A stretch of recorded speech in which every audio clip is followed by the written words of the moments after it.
वज़ीर मुमलिकत अकील मलिक ये कहते हैं कि लोगों ने पीटीआई को वोट, एहतजाज, जलाओ घेराव और धरने के लिए नहीं दिया था।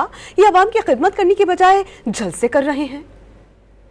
13 साल गुजर गए, उनकी हुकूमत है सूबे केपी में, और ये देखने की जरूरत है कि आए रोज जो है जलसे कर रहे हैं, आए रोज जो है वो या तो धरना दे देते हैं। आपको लोगों ने वोट जलसों के लिए तो नहीं दिया, आपको लोगों ने वोट जो है धरनों के लिए तो नहीं दिया। लोगों ने आपको अगर वोट दिया और तीसरी दफा सूबे केपी में अगर आपकी हुकूमत कायम हुई है तो आप बिल्कुल कुछ डिलीवर करें। वज़ीर मुमलिकत अकील मलिक ये कहते हैं कि लोगों ने पीटीआई को वोट, एहतजाज, जलाओ घेराव और धरने के लिए नहीं दिया था। ये अवाम की खिदमत करने की बजाय जलसे कर रहे हैं।